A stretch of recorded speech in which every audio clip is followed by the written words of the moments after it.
우리가 지난 한 주간이 고난주간이었습니다. 여러분 어떻게 보내셨습니까? 저는 고난주간 보내면서 특별히 제가 신학교 다닐 때 그때 생각이 많이 났고, 그때가 벌써 몇 년입니까? 한 30년 전 이제 전인데, 그때 신학교 다닐 때 참 순수했던 것 같아요. 모든 것 다 내려놓고 또 신학교 들어가서 하나님에 대해서 또 이렇게 열심히 또 배우고 또 경건 훈련도 열심히 하고, 그때 제가 이 고난주간만 되면 그 예수님의 어떤 십자가, 그분이 걸어가신 길, 주님을 잘 따르면서 주님을 오랜 시간 많이 묵상했던 그 기억이 납니다. 그래서 주님의 마음이 되어보는 거죠. 그래서는 주님이 그때 어떤 마음이셨을까? 또 주님이 뭘 위해서 이 길을 가시지? 또 왜 이렇게 하셨지? 그런 것들을 많이 묵상을 했는데, 제가 이제 또 현장 목회에 이제 뛰어들어서 목회하다 보니까 이런저런 일에 치이고, 그래서 그때만큼의 그런 주님께 대한 묵상 이런 것들이 잘 일어나지 않는 거예요. 근데 이번 한 주간 동안에는 제가 주님을 이렇게 아주 묵상하고 따르면서 주님이 저에게 참 많은 그 은혜를 이렇게 주셨습니다. 그래서 한 주간 동안에 제가 새벽 시간이나 또 수요 금요 예배 때에 함께 좀 나누었습니다만은, 오늘도 그 점을 좀 함께 나누는 시간을 갖기를 원합니다. 이번 고난 주간에는 제가 묵상하면서 이런 마음이 참 많이 들었습니다.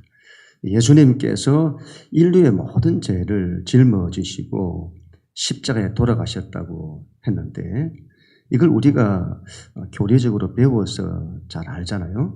그런데 그게 실제 어떻게 이루어졌지? 어떻게 예수님의 십자가 죽음이 모든 인류의 죄를 짊어지는 게 되는 거지?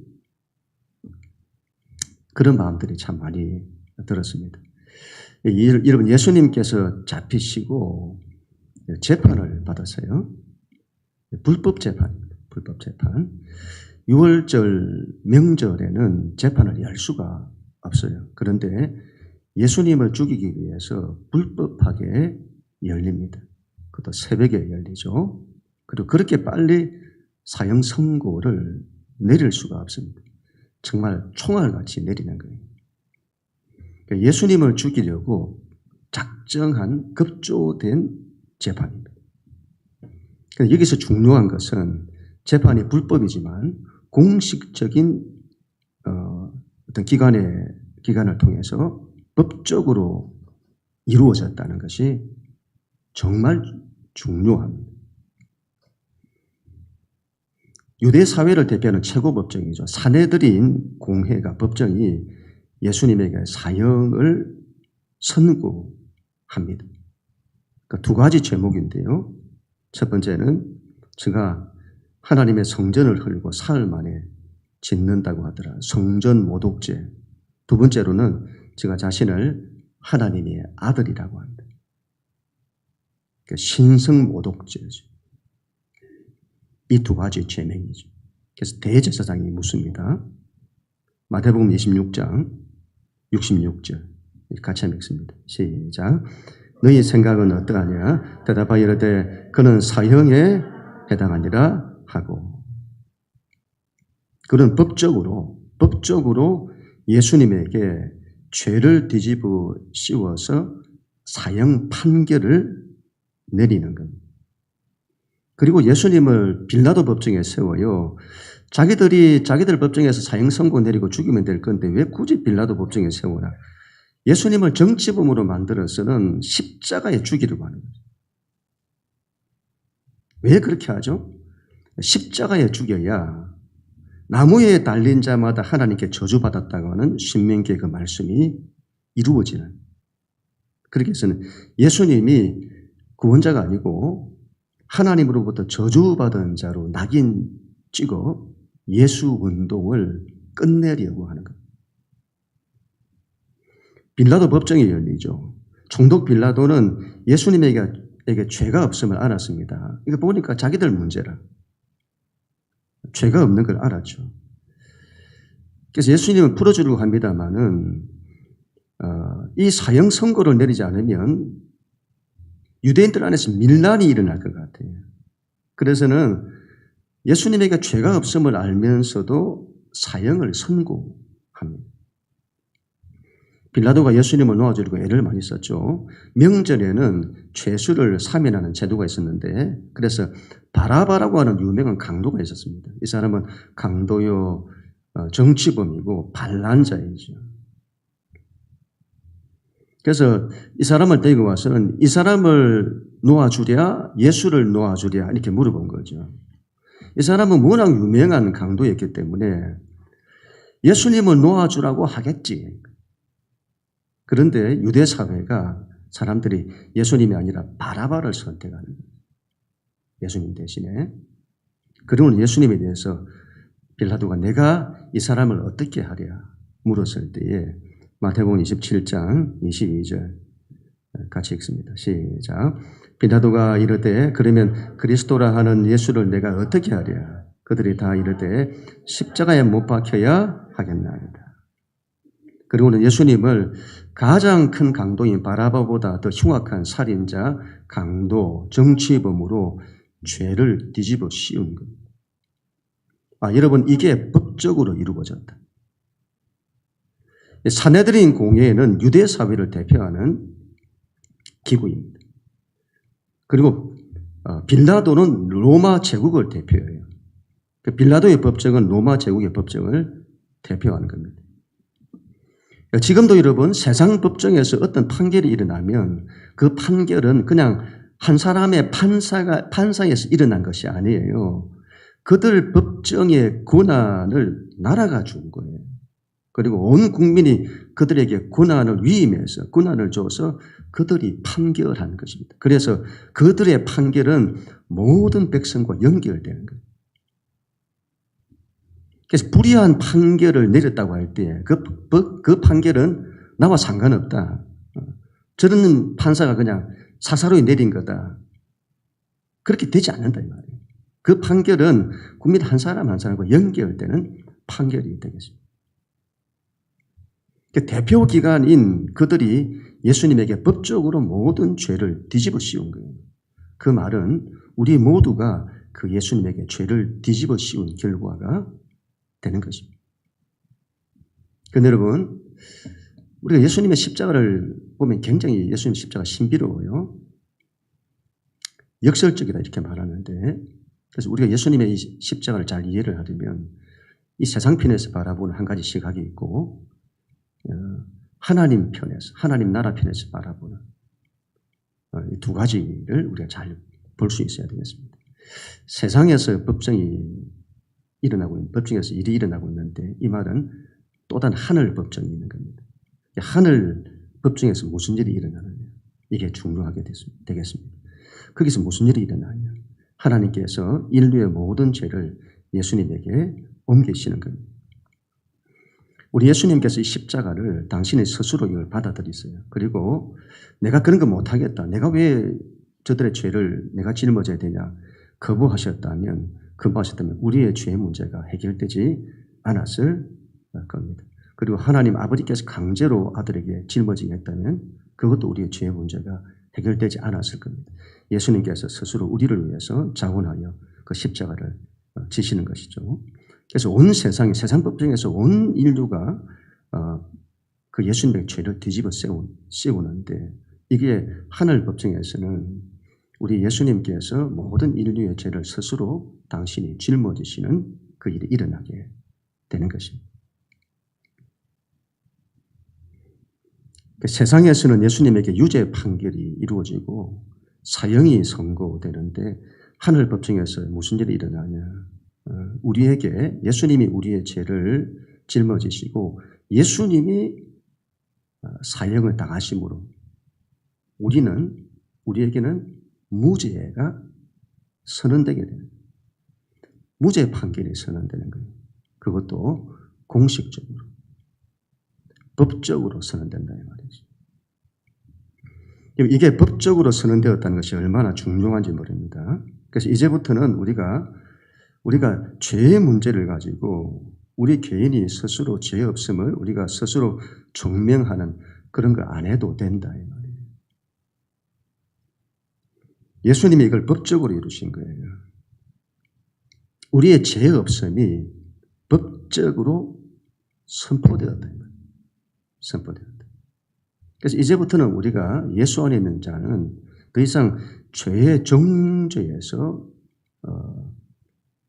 정죄의 매이는 그런 거 없다. 죄의 정죄에서 자유하고 해방될 수 있게 된 겁니다. 법적으로. 그래서 이제는 더 이상 죄의 노예가 될 필요가 없고 죄의 정죄 속에서 우리가 살아야 될 이유도 없는 겁니다. 이게 얼마나 큰 은혜인지 모릅니다. 우리가 하나님의 이 은혜, 우리 예수님이 이루신 이 은혜를 안다면 주님이 이루신 이 은혜를 온전히 받아들이는 사람이 되어야 합니다. 우리 예수님을 믿는다고 하면서도 이걸 온전히 받아들이지 못하는 사람들이 너무 많아요. 우리가 이걸 믿음으로 받아들이지 못하면 우리가 예수님이 우리를 위해 이루신 그 크신 희생을 헛되게 만드는 거예요. 헛되게 만드는 거예요. 이제 우리가 예수 안에서 하나님 앞에 죄 문제를 해결하고 우리 하나님 앞에 담대히 나아갈 수 있는 길이 열린 겁니다. 합법적으로. 법적으로 열린 거예요. 이게 무슨 말이냐 할 때 합법적으로 열렸다, 주어졌다고 하는 것은 내가 내 처지나 나의 어떤 상황이나 내 감정이나 그런 거 상관없다 이 말이에요. 예를 들어서 우리가 죄를 해결을 했는데 내 감정이 개운치를 않아. 이게 막 용서가 됐나? 내 감정이 막 이렇게 좋으면 된 것 같기도 하고 이게 안 좋으면 이거 안 된 것 같은 그런 거 없다 이 말이에요. 우리가 그렇게 우리 주님이 법적으로 이걸 이루신 이걸 온전히 받아들여야 되는데 이걸 받아들이지 못하고 있는 거예요. 그렇다면 우리가 예수님이 십자가를 통해서 우리를 위해서 이루신 그 희생을 헛되게 만드는 겁니다. 법적으로 허락된 겁니다. 법적 자격입니다. 그래서 우리는 예수 안에 있는 자는 하나님 앞에 담대히 나갈 수 있어요. 그런데 내 처지를 보니까 아닌 거라. 그건 뭐라고요? 믿음이 없는 거다. 주님이 이루신 그 은혜에 대한 믿음이 없고 주님께서 이루신 그 일을 헛되게 만드는 거다. 믿음으로 이걸 받아야 합니다. 믿음으로 받아야 됩니다. 우리가 이걸 믿음으로 받을 때 하나님 그걸 기뻐하세요. 그래서 우리는 예수님 안에서 그 예수님의 은혜로 하나님 보좌 앞에 담대히 나갈 수 있는 사람이 되어야 합니다. 이걸 받아들여야 된다. 내가 내 자신을 보니까 이게 연약하고 이게 약함도 많고 허물도 많고 이런 내가 어떻게 하나님 앞에 서냐. 예수 믿는 사람이 그렇게 자기를 여긴다는 그거 겸손이 아니고 믿음이 없는 거예요. 예수님의 희생을 헛되게 하는 거예요. 예수 안에 있는 자는 이게 법적으로 주어졌기 때문에 담대히 가는 거예요. 담대히. 신앙은 그래야 한다는 거예요. 우리 예수님 죄를 뒤집어 쓴 것뿐만이 아니에요. 예수님께서 채찍에 맞으시고 살이 찢기는 고통을 다 겪으셨습니다. 이 세상편에서 바라보면 예수님이 너무도 큰 고통을 당하신 거죠. 마태복음 27장 26절 시작. 이에 바라바는 그들에게 놓아주고 예수는 채찍질하고 십자가에 못 박히게 넘겨주니라. 여러분 이 사건을 하나님 나라 편에서 바라보면 이 예수님이 이 땅에서 고통을 겪으시는 채찍에 맞으시는 이게 우리를 대신해서 주님이 고통을 겪으시는 겁니다. 그래서 우리가 나음을 입는 거예요.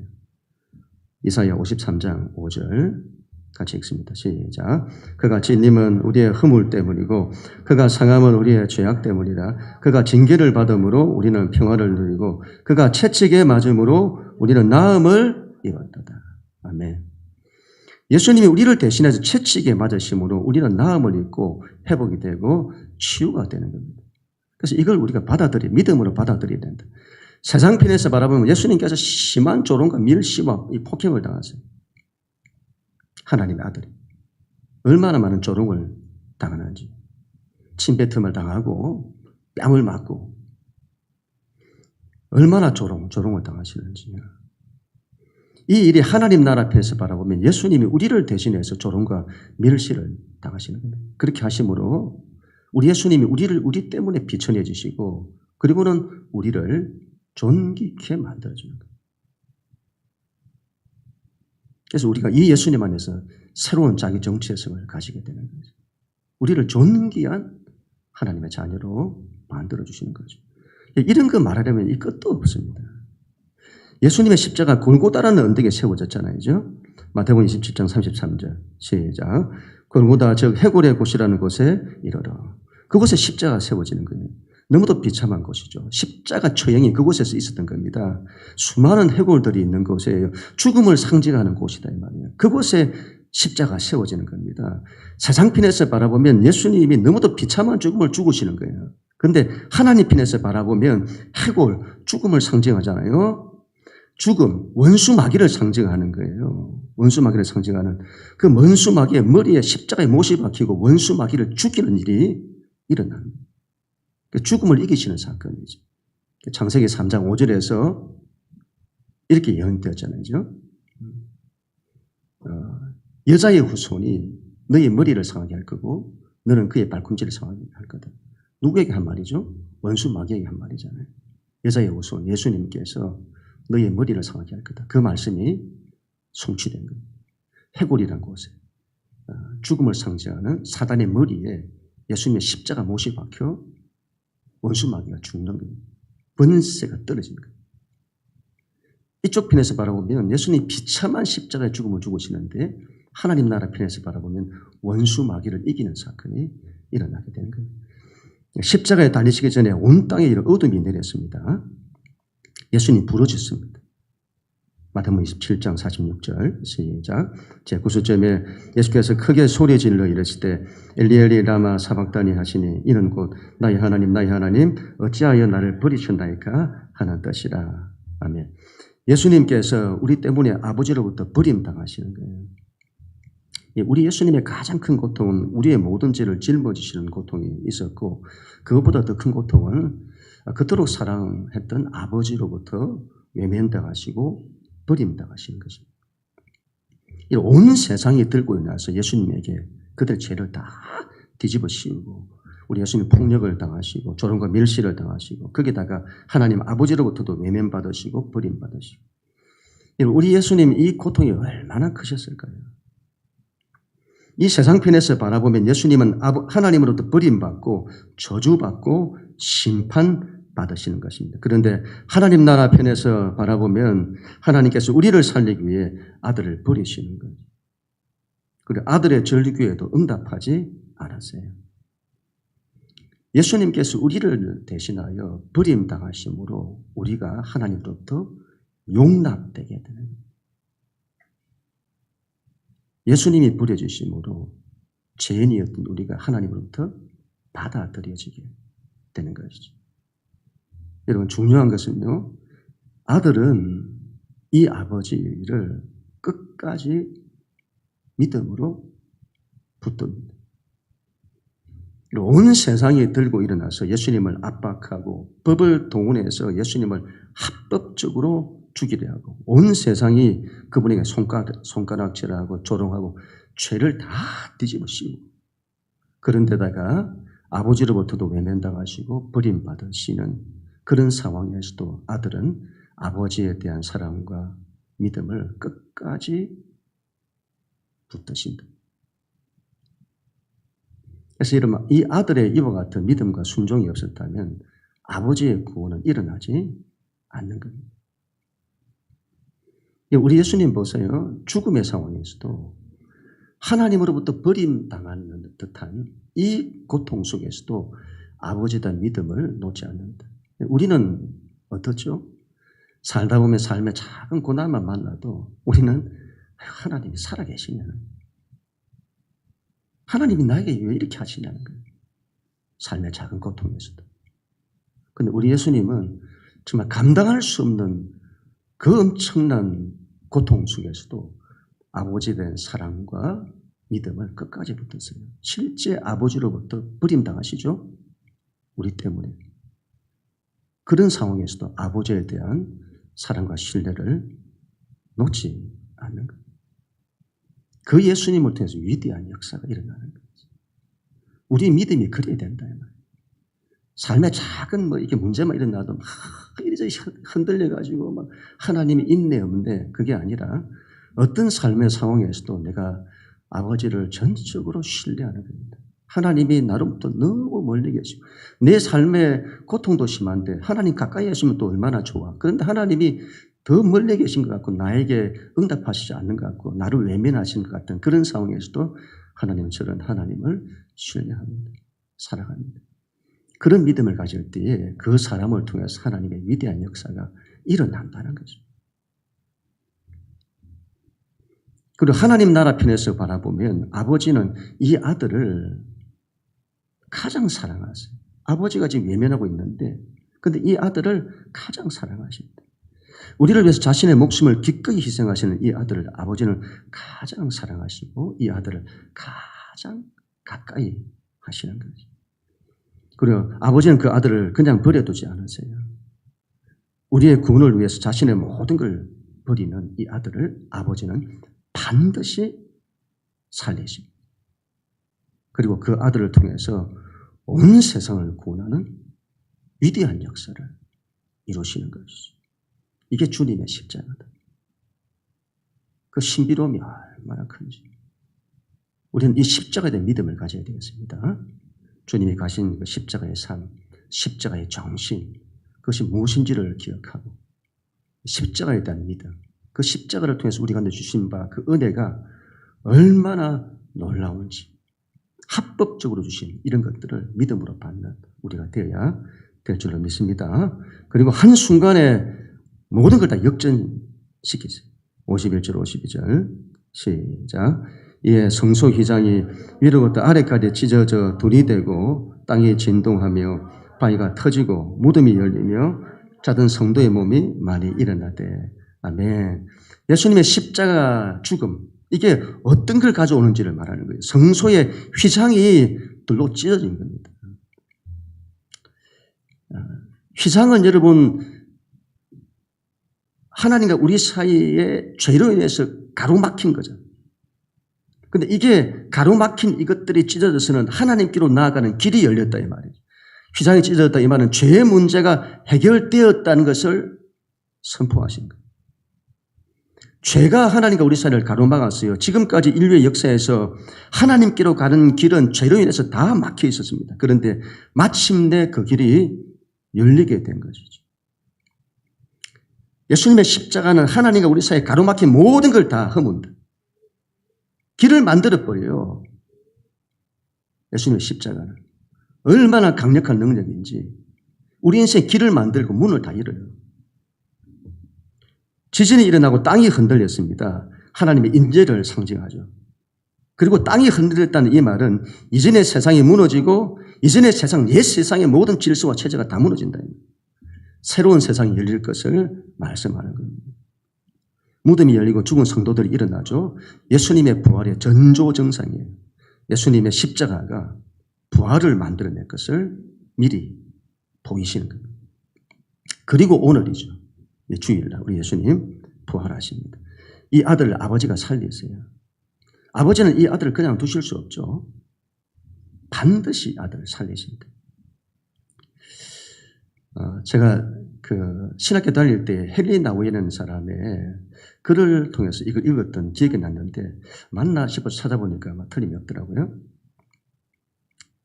이 사람이 예수님이 우리를 이렇게 구원하시는 이걸 그 서커스 있죠. 서커스의 그 공중근해 이걸로 설명을 했었었는데 그때 참 많이 그 은혜를 받았었습니다.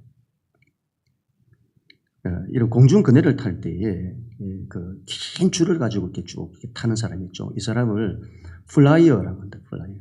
이렇게 공중을 나는 사람이죠. 플라이어. 이렇게 하는데 공중근해에서 제일 중요한 사람이 플라이어가 아니고 이 사람을 딱 잡는 이 공중근해를 타는 사람이 몇 번 타다가 이제 그네 손을 놓으면서 공중에 자기 몸을 탁 던져버리잖아요. 그러면 반대편에 있는 그 사람이 캐쳐란다. 캐쳐. 그 사람을 잡는 사람, 캐쳐가 정확한 계산에 의해서 이 사람을 딱 붙들어내는 거예요. 우리 하나님이 위대한 캐쳐다. The great catch. 예수님께서 죽음이라고 하는 이 허공 속에 당신 자신이 딱 던져졌을 때에 위대한 캐치가 되시는 우리 하나님이 그 예수님을 죽음이라는 그 자리에서 딱 붙들어내시는 거죠. 우리도 마찬가지다. 우리도 언젠가 죽음의 상황에서 죽음이라고 하는 그 불확실성의 그 자리에 우리가 아무것도 할 수 없는 딱 그 자리, 그 허공 속에 자신이 죽음을 통해서 탁 던져지는 때가 올 거예요. 그때 위대한 캐치가 되시는 우리 하나님이 그 죽음에서 우리를 탁 붙드셔서 살리시는 일을 이루시는 겁니다. 믿습니다. 정말 부활은 위대한 하나님의 사건입니다. 역사와 모든 인류에게 정말 위대한 소망을 주신 이 사건인 것입니다. 단지 죽음에서 살아난 것뿐만이 아니에요.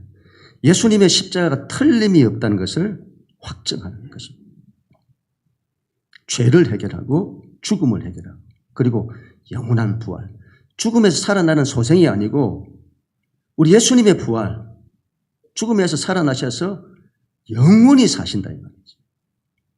그게 예수 안에서 우리 가운데 주어집니다. 부활이 없다는 사람들이 있어요. 부활이 없다는 사람. 그런데 여러분 우리가 마음의 문을 조금만 열고 눈을 돌리면 이 세상은 부활이라고 하는 이 정보로 가득 차 있습니다.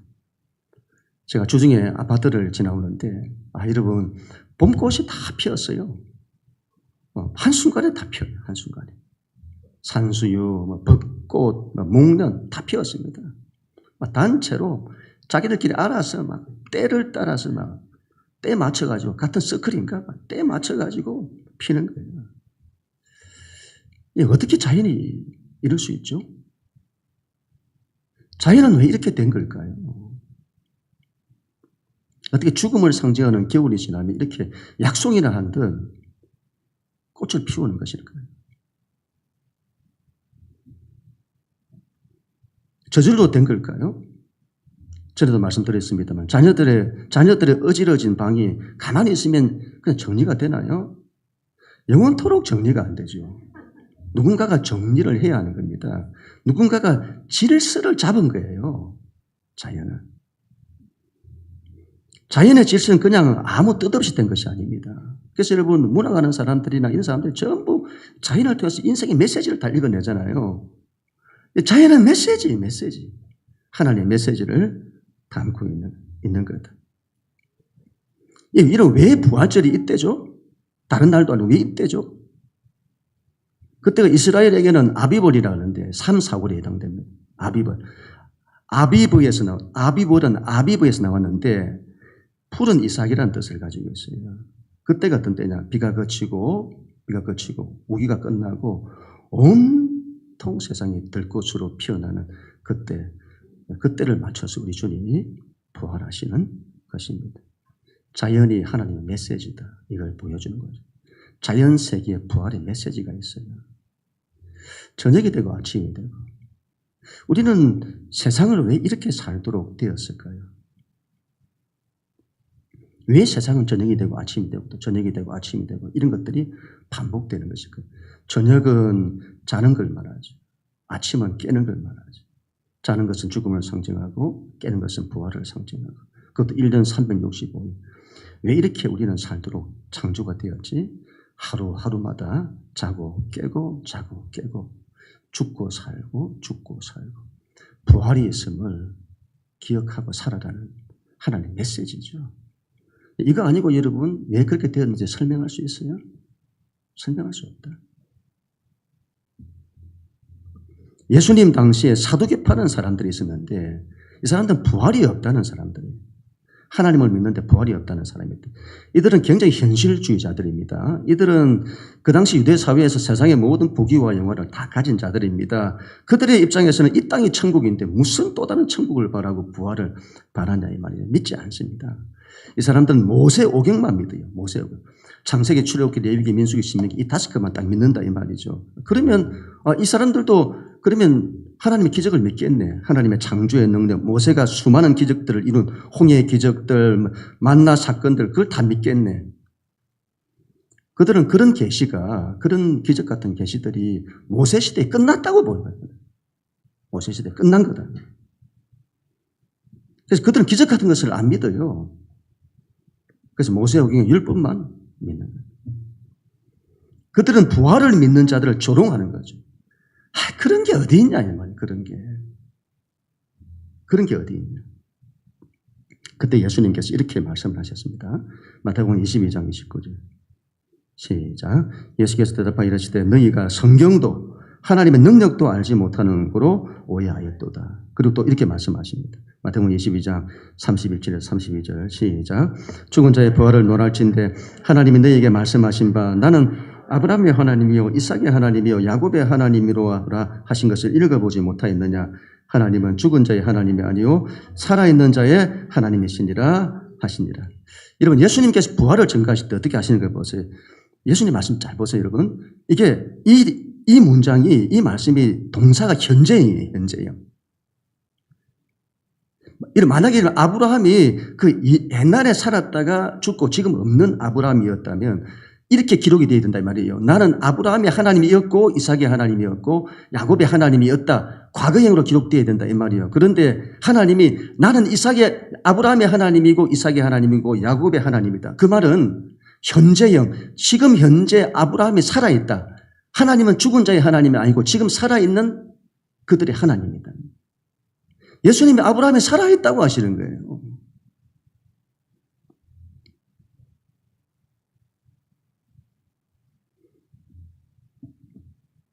너희가 하나님의 말씀도 제대로 모르고 하나님의 능력도 내가 제대로 모르고 있다. 우리 하나님이 어떤 분이신지 온 세상을 우주 만물을 창조하신 하나님이시잖아요. 우리의 생명을 무에서 유로 창조하신 분이시잖아요. 그 하나님이 우리를 부활케 하실 수 없느냐 이 말이에요. 예수님의 부활은 역사적 사실입니다. 이건 부인할 수 없는 거예요. 이거는 예수를 믿는 사람이나 안 믿는 사람도 이걸 정직하게 들어가면 부인할 수 없어요. 좀 위대한 사건이 일어난 거예요. 우리는 이 부활에 대한 믿음을 가져야 합니다. 죽음을 이기는 믿음을 가져야 합니다. 여러분 예수 믿는 자는 부활에 대한 믿음, 우리가 죽음을 이긴다는 믿음을 가져야 합니다. 이 죽음을 이기는 부활하는 이건 인간의 힘으로 할 수 있는 것이 아닙니다. 이건 하나님의 초자연적인 능력에 속한 거예요. 여러분 죄의 문제를 해결하는 것도 마찬가지입니다. 여러분 죄의 문제를 해결하는 것이 쉽습니까? 아니면 안전뱅이를 일으키는 것이 쉽습니까? 죄의 문제가 더 어렵습니다. 죄의 문제는 하나님만이 해결할 수 있는 거예요. 그래서 우리가 하나님이 죄의 문제를 해결하셨다는 것을 믿는다는 것은 하나님의 초자연적인 능력을 믿는 거예요. 그래서 우리가 믿는다 할 때에 우리가 믿는다는 건 인간적인 걸 믿는다, 자연적인 걸 믿는다는 걸 뛰어넘는 겁니다. 죄의 문제, 원수마귀의 문제, 인간의 능력 밖에 있어요. 그래서 예수님을 믿으면 원수마귀의 권세를 이깁니다. 하나님의 초자연적인 능력을 믿는 것이죠. 부활도 마찬가지입니다. 믿음이란 우리 하나님의 초자연적인 것을 믿는 거예요. 자연적인 것, 인간적인 것만 믿는다면 과학을 믿고 철학을 믿지 왜 하나님을 믿습니까? 이런 부활의 능력을 믿어야 합니다. 믿음은 부활의 능력을 믿어야 돼요. 십자가가 없는 부활은 없습니다. 십자가가 부활을 만들어내요. 그래서 우리가 십자가의 삶을 살아야 합니다. 십자가 정신을 가져야 합니다. 십자가가 영광이에요.